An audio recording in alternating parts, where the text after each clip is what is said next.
Good morning, everybody, and welcome to the Lance McHan Show. My guest today is Amy Miranda. She's a pastor and an author. So today we're going to dive into her story and maybe sell some books today. Great idea. All right. Good morning, Amy. Thank you for stopping in. Thank you. So what is the Amy Miranda Ministry? Amy Miranda Ministry is all about sharing hope and getting the word out that there is beauty in the broken. Is really the main focus. Speaking from experience, I think. Yeah. All right. So what is your goal for the ministry? What do you tie that into beauty in the broken, and then what is your goal with those two? Our goal is to really allow people to live their life at their fullest, to help them see past their past and live life full and full of hope. Is really the goal. And when I say everyone, I mean every country, every nation, all around the world, everyone is the goal. It's a big goal. That's a huge goal. Yes. You are going to Africa? Yes, we're heading to Africa in October. And it's not, it's the only nation that needs hope, but it's one that has opened a door, and we'll go, any door that opens, we'll go. Oh, it's beautiful. So tell us your story. I mean, you're speaking from experience, from beauty in the broken. So at one time, I'm assuming you were broken. So pretty shattered. I actually came from a life of prostitution. It wasn't in my childhood diary. It wasn't a dream. Someday I can't wait to be a prostitute. But I ended up prostituting, stripping. I was an addict. And it's obviously been a while. It's 29 years since that life. But I ended up in New York. I'm originally from Indiana. So how'd you go from Indiana to New York? To New York, right? That's a long stretch there. It is. And what happened is when we're young, we have dreams and we have goals and things we want to happen. And when you're in a small town, you don't see that happening. You don't see that's a dream that you can achieve. So you sort of try to make it happen instead of allowing the natural progression of that. And I went seeking my dream. I ended up in Colorado and Florida and New York and Canada. And I lived my life like a chameleon. So every place that I moved. So you were stripping along the window? No, it was a progression. Okay. It was a progression. It's kind of like, the rudder of a ship is really, really small, but it can change the direction of that ship, that huge ship. And so your life is this huge thing, and those small choices can so when I decided to leave Indiana, I thought, I want to go be a star, find out, what it is I'm supposed to do. And I ended up in Colorado, and I ended up having an affair with a married man who also introduced me to cocaine, which is an expensive habit. So after about a year allegedly. But after about a year of that, I just kept thinking, this still doesn't match the dream of the little girl. So you were using cocaine for that whole year? I was using cocaine for that whole year. I actually worked for the phone company, so I would say, Mountain Bell, this is Amy, how may I help you? Completely, wasted on cocaine. But after about a year, I just thought I needed to move. And that's the thing that a lot of people will do. And that's that whole story of hope, is you move from place to place to place. But you pack up the same baggage and take it with you. Sometimes being an addict and getting a change of scenery, getting new friends is the best thing for you. It just depends where you land, I would imagine. Well, you can change your environment, but until you change yourself, it's not going to do as much as you think it is. Because all I did was move to Florida and now have a new drug that I liked. And that was, LSD and crank, mushroom, whatever I could do to just trip. It was a new, different kind of high.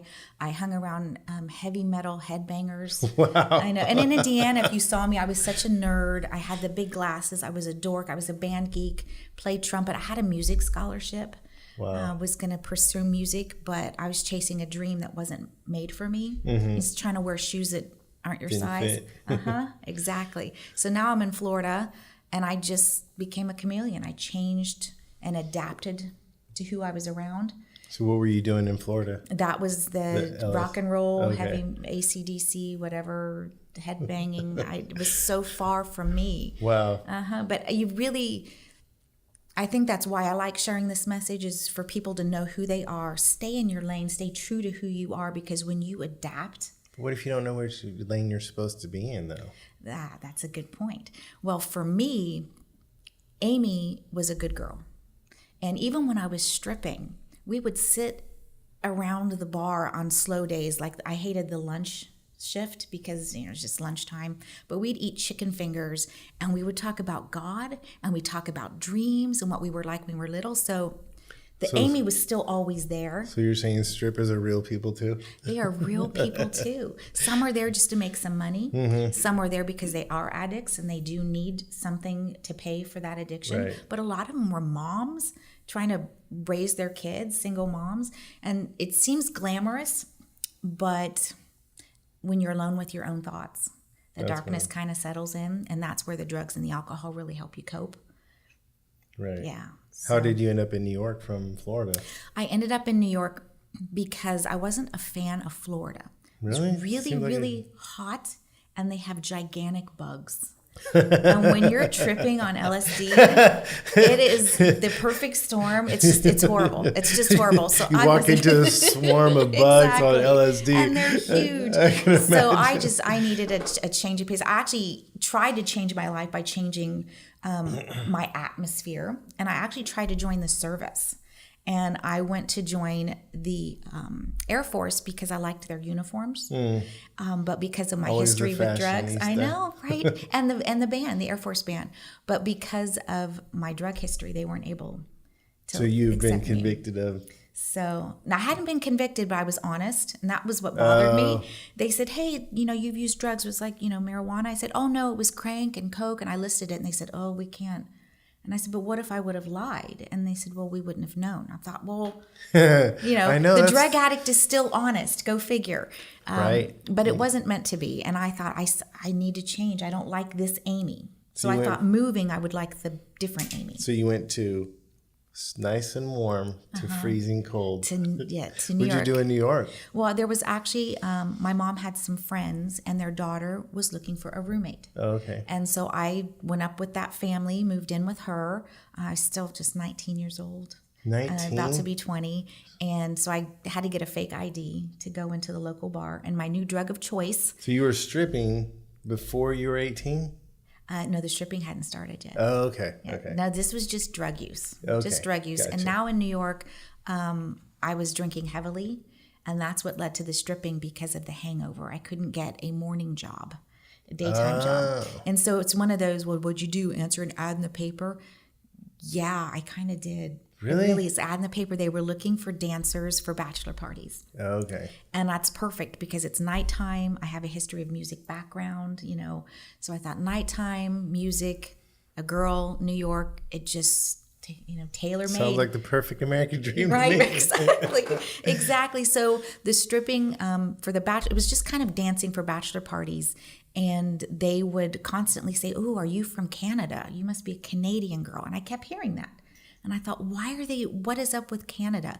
And they said, well, the girls from Canada are exotic. And that was a key word for me because I had lived my life so broken up until this point that I never thought I'd be special again. So hearing the word exotic, I thought, I want that. Okay, I'm going to travel over to Canada and see what's up. It's even colder than New York.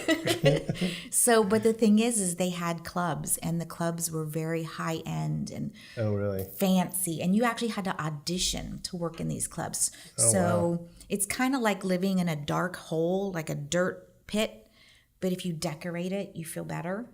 Wow. So even though it's still technically stripping, I wasn't a stripper. I was an exotic dancer.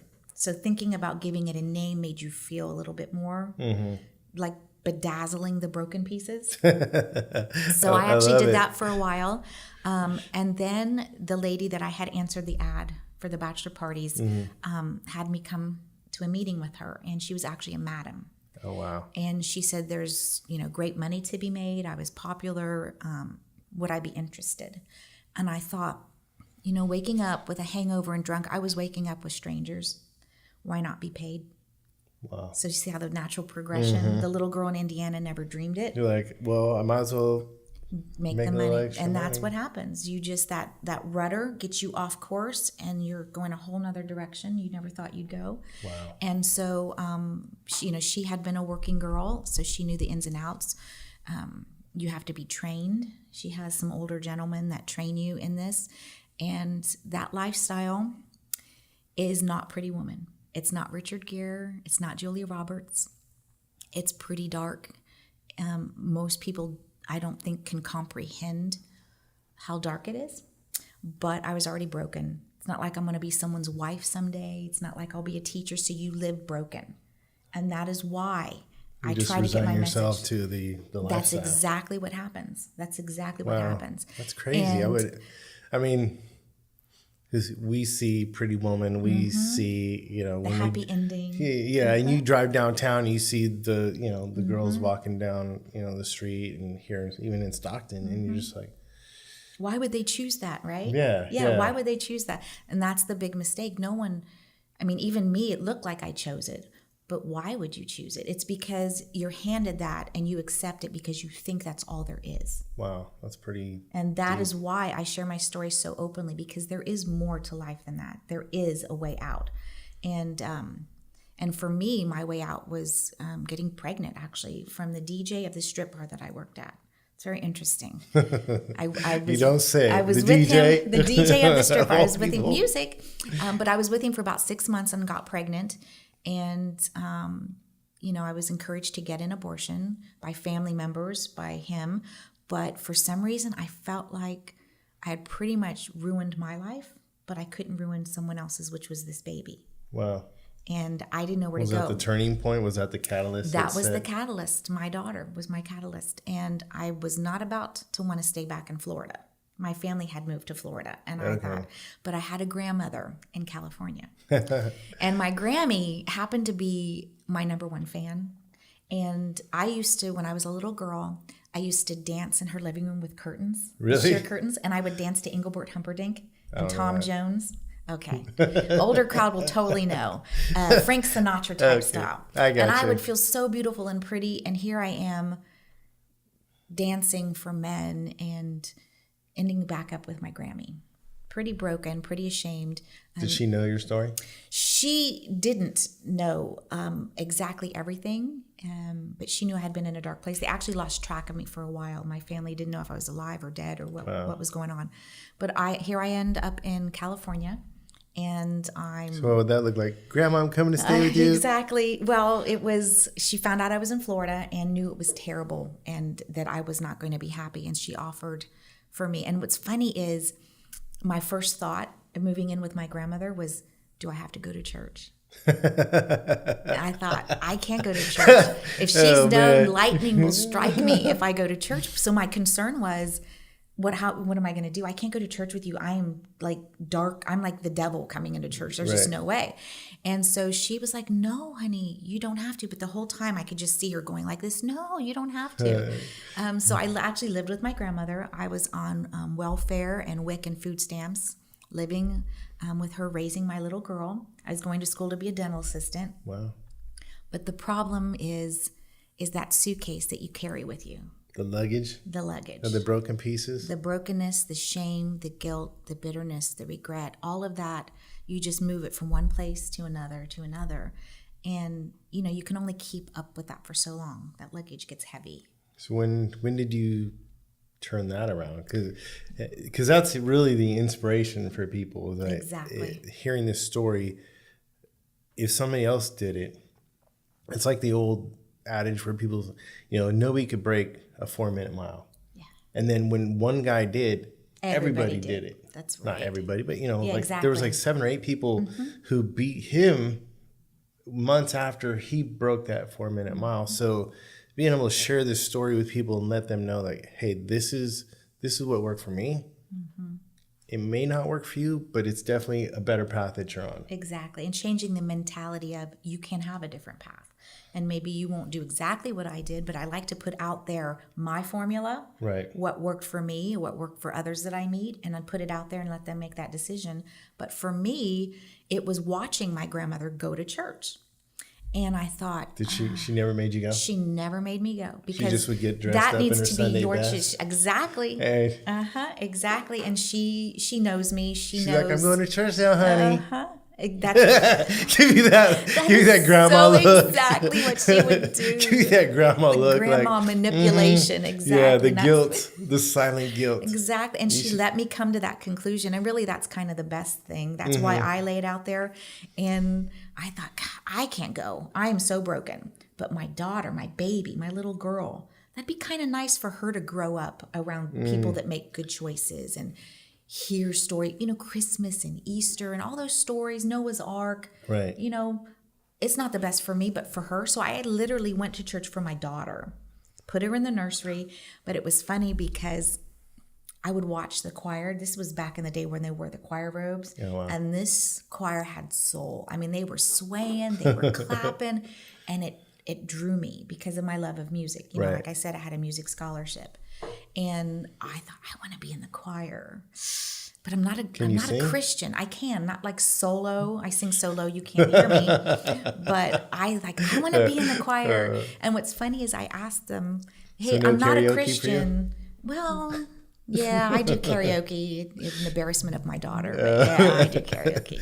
I love it. But I do. I love music. And I thought, well, I can be in their choir because I thought, my mind is a lot of people, they fake it in church. They're faking. Yeah, it's a place for you to hide. A place to hide. I can blend in. And they let me join the choir knowing I was not a Christian. And they thought, but she wants to sing to God. Okay, something's going on here. So I actually joined. And in the choir, I met really good friends. And it was on a Sunday morning that I felt like I was exhausted. I was tired of, we call it the stained glass mask. You put on this beautiful mask like everything's okay. Yes. But it's really not. And it was that Sunday that I thought, I'm tired. I am so tired of carrying this luggage and this guilt. I need to unload and get rid of this. And it was that morning that it dawned on me. And this is probably the perfect timing to talk about this. I'm not sure when it's going to air, but Easter is in a couple days. Mm-hmm. I mean, Easter is this weekend. Yes. And for me, it was the realization of, well, that's kind of why there's an Easter, so I can get rid of this stuff. It's not the chocolate bunny and the Easter eggs. It's literally so Amy Miranda can take her brokenness and go, I'm done. I'm done packing this bag and moving it. The reason there's a cross is so that I can lay it out. There's a song called Leave It at the Foot of the Cross. It's literally what I did. I dumped everything out. I was crying and I said, I'm so tired. I need a new life. And you were sharing this with your choir mates or by yourself? By myself. Okay. The kind of church that I went to was one where if you felt like you wanted to come forward and kneel, you could do that. And I did. I literally was just sobbing and I felt like every tear was, here's New York, here's Colorado, here's Florida, here's not knowing my biological father, here's those choices, here's those men. I felt like I just cried everything out and I took a deep breath and I said, I leave this with you and I'll pick you up. And I feel like I didn't pick up religion because religion's, it's not my thing, but God is. Gotcha. God is my thing. So I picked that up. And ever since then, I can't even begin to tell you the amazing changes that took place in my life. Amazing changes. But that was my turnaround. That was the turnaround. Inspiration.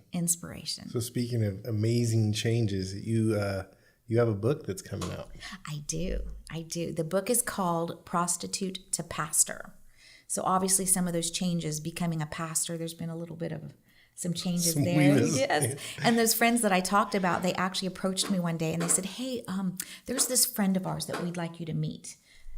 His name is David. And I thought, I need a man like I need a hole in my head. They didn't know my past. They didn't know the hundreds of decisions that I had made. And I thought, there's no way. So I told him straight out, okay, I'll meet him. And I said, I just said I was going to meet him. Okay, I'll meet him. So we did. We went out on a semi-blind date. Oh, nice. And there were 4 couples. And that night I came home and knew that I was going to marry this man. Wow. I knew it. It's kind of weird. He know it? He knew the next day. If you ask him, he knew the next day. You were stalking him. I know, right? Yeah. I'm going to marry you. I didn't make it known to him. But it was funny because we went back to someone's house to play games. And now living the life of a sober person, people really do play games. They really do play board games. It's not just beer pong. I mean, they really do play games. And they wake up the next day and remember everything they did. It's awesome. So we were on a team and we both reached for our piece. And the minute his hand brushed mine, I knew. And the only way I can explain it is, when you put a puzzle together and you get that last piece in, I felt that in my heart. And I felt like, oh my gosh, he's that piece. And I went home and my grandma said, how was your date? And I said, I think I just met the man I'm going to marry. Wow. And for him, it was the next day because he was actually 36 and I was 23. Oh, wow. So 13-year difference. But I shared my story with him. I shared that I had been a stripper and done other things and had done drugs. And he thought, okay, she's young, but she's lived a life knowing that the only reason the grass is greener on the other side is because there's more manure over there. Right. Right? That's good. I never heard that one Yeah, before. but they always say grass isn't greener. And I'm thinking, well, then why people jump the fence? Right. It is greener. There's more crap over there. That's Right. why it's greener. So he knew that wasn't going to happen. So actually 7 months to the day we met, we got married. And that'll be 27 years in May. Wow. 27 years. And he's the one that actually told me to start the ministry 15 years ago. He's the one that said, you need to write a book and get your story out. So this just wasn't some spur of the moment idea you wanted to do. Yeah, it's You've been actually working on this. I've for been some working time. on it, and I think the hard part is because you can't just say, yeah, I used to be a prostitute, now I'm not. You really need to contrast the dark that I lived in to recognize the light that I walk out today. And you have to put stories and examples. And I struggled with some images and do I want everyone to know? And I thought, it's not even about me anymore. Right. And I think that's the mistake. We make everything about us. And there's a bigger picture. And that's what I love about what you do is you're highlighting the bigger picture for people in the community. Well, thank you. You're highlighting hey, look at the good that's actually happening in Stockton. Yeah. And so that's, I kind of checked out your show a little bit. I'm like, that's going to be a good fit. So it's you're all stalking about, me? I stalked you just a little bit. That's my MO is stalking. But I married my husband. Through that process, I actually became a Christian school teacher, which is interesting because I don't have a degree. Wow. I know. It's the mentality. When you make that decision, this is not the life I want to live, God, I'll let you direct it. I became a Christian school teacher. I became a principal. The principal? A principal of a school, and then pastor. And I've been an associate pastor for 2 years at a church. I was a pastor there. So beautiful marriage, beautiful family, a career, things I never dreamed that would happen and take place because I made a choice. It's a long way from the girl from Indiana. A that's for sure. a long way. Yeah, very long way. So what are your hopes? What are you hoping you get from the book, and what do you see your future like? My hope is to help transform the lives of other people, to help them come out of darkness into light, to help change their mentality and not let them live a knockoff life. I feel like, thinking at being an exotic dancer, ooh, I made it. That's not truth. That's not reality. That's a fake Gucci. That's not the real, authentic life Right. I was meant to live. Right. So I want people's eyes to be open and realize this really isn't my life. This isn't what I'm supposed to do. And what's interesting is I am now getting calls from the girlfriend of my daughter's biological father. He's still DJing at that strip bar. Wow. And I, on my phone, could show you texts of the girlfriend he's currently with seeking advice. He actually purchased my book, and it's backstage at the strip bar that I worked at, and the girls read it. Really? Seriously. So Yeah. what is your opinion of him? He's an alcoholic, and he is living the life that he thought is his, just like everyone else, right? That's pretty powerful that he would take that book and share it with he's so the proud. He's like, you made it out. Like one of us made it. And what I want him and others to know is it's not just about me. I'm not the only one. You can make it too. We all can make it. There is, if you're still breathing, there is still hope. So that's my hope, I think, is for everyone to know if you still have breath, there is still hope, and to not give up. But let's look at the big picture. He bought it. He didn't ask you for a free copy. No, he bought 5 copies. Wow. Yeah, he bought 5 copies. And he's kind of funny. He goes, hey, since I'm in the book, do you think I could do a book signing here at the club and have people sign it? Yeah. So, and with that, and I'm also I'm a chaplain for the Lodi Police Department. Oh, wow. That as of last year, I signed up for that. And what's really funny about that is the background check that they do. It's really intensive, and it's pages and pages. And when I went in to meet with the detective, he's going over my paperwork. And on the form, it says, have you done drugs? And I began to list them all. And he went, oh. And then it says, have you attended strip bars? And I put, I was one. And it says, have you ever participated in prostitution? And I said, I was one. And he just went, well, this is going to be the easiest background check I've ever done. I pretty much, every city I lived in, every state was all laid out there. But I think it's a good fit with the police department because they see a lot of ugly. Right. And it's nice if someone's riding in the car with them that used to be one that's not, that there's hope for that person too, and they can see people in a different light. I see. And I can kind of... So you go, like when they have a crisis, you go to talk to people? Yes, if there's a death or a major crisis, I'll go into the home, or sometimes I just like to go on a ride along and just ride in the cars and see what's happening. And even bring hope to the officer because they see doom and gloom on a daily basis. So I kind of like to inspire them and say, you know what, that investment you're making into the community is worth it because I'm a product of someone investing into me. So that's kind of what we're doing right now. Well, thank you for what you do. I mean, I know your daughter, but I had no idea. I know, right? Thank you, Katrina. She made this connection happen. Yeah. So how do people get in contact with you? And what if they wanted you to come speak at their church, or in Stockton, there's some women's shelters. So how do people connect with you to bring your story? Perfect. Well, we do have a website. Okay. It's www.amymirandaministry.com. Okay. If you type in Google Amy Miranda Ministry or just Amy prostitute, I'll probably pop up.